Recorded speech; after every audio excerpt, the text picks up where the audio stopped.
TV5. Good afternoon, Yusek. Yusek, what was the reaction of the president when he learned about the request of US to extradite Pastor Apollo Kibuloy? Opo, nakausap po natin kanina mismo ang Pangulo at sinabi po niya na kailangan po talaga itong pag-aralan mabuti. Pero in a couple of weeks ay magbibigay po sila ng anunsyo kung ano ang magiging desisyon para dito. Can you enlighten us, Yusek, as a lawyer, ano po ba yung sinasabi ng batas natin when it comes to extradition? Is that allowed even though the pastor is facing criminal liability or criminal case here in the Philippines? Nasa agreement po yan, nasa treaty natin with the US at kasama po ito sa provision. Kaya meron tayong dalawang options. Either manatili dito si Pastor Kibuloy habang dinidinig ang kaso dito sa Pilipinas. Pero pwede na temporarily ma-hold, ma-suspend ang kaso dito at magkaroon ng extradition at maipadala si Pastor Kibuloy sa US. Sunod na tanong mula kay Jervis Manahan, ABS-CBN. Hello po, Yusek. Sa isang media interview po ay nabanggit ni Congressman Sandro Marcos na may mga revelations po siya tungkol dun sa sinasabi na concessions na hiningi ng Duterte administration in exchange of endorsing him po noong 2022 elections.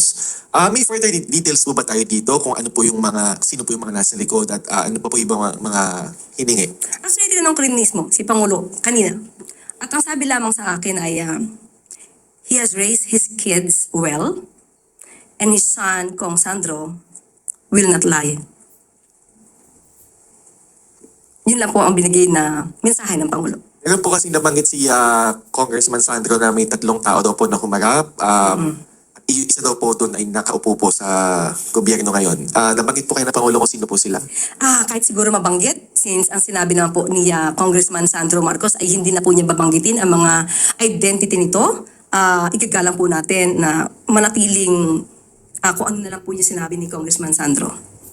Sige po. Okay, sunod na tanong mula kay Lester Aller, PRTV.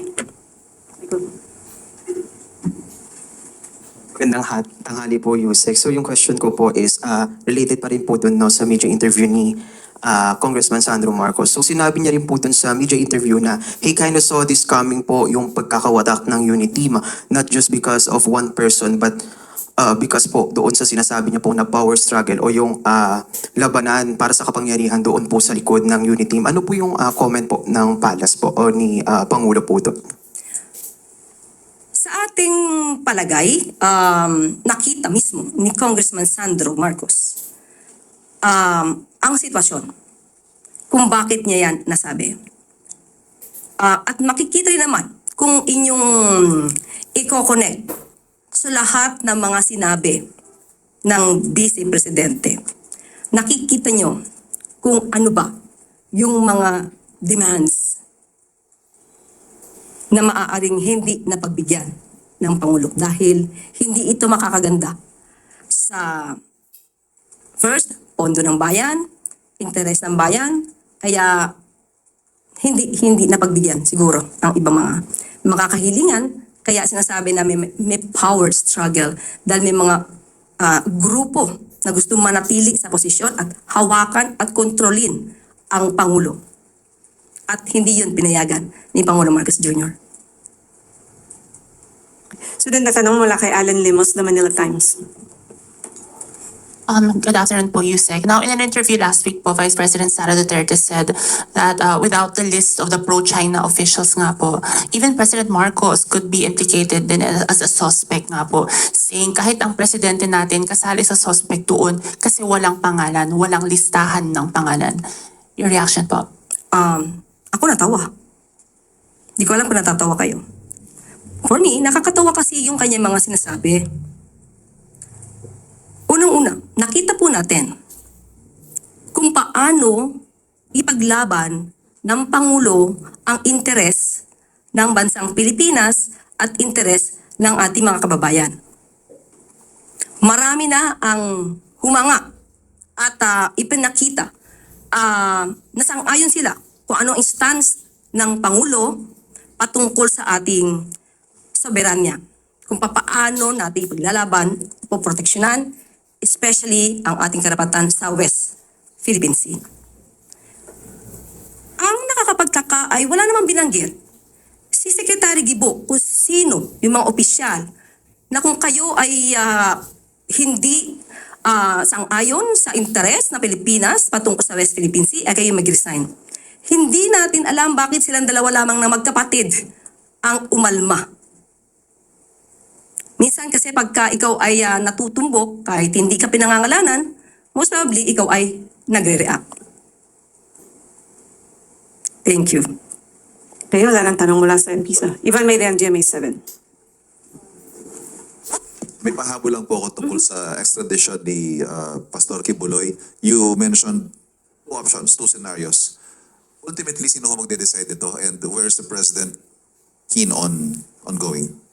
Siyempre, hindi ko masasabi kasi sabi ng Pangulo, in a couple of weeks, sa kanya sasabihin kung ano yung pwede niyang stance patungkol dito. So, lahat naman to ay dapat na dumaan sa proseso dahil may batas naman po tayo. At magde-decide po sila. Ibibigay niya po kung ano yung dapat na gawin patungkol dito. Okay. Sunod na tanong mula kay Ivy Reyes, Billionaire News. Yusek, obviously, the president did not grant the demands of the Duterte camp. Pero ano po yung nakikita ng Malacanang na reason or like end result for why they demanded to choose the executive secretary, the House Speaker, and the Senate President? Ako may sarili akong opinion. Kaya lang hindi naman binigyan ni Pangulo kung ano yung nasa isip niya. Pero kung tatanungin niyo kung ano opinion ng PCO, pwede akong magbigay. Can we have it, ma'am? Ang nakikita ng PCO dito, power struggle, kontrol ng Pangulo, maybe the plan to remove the President. Like what happened before.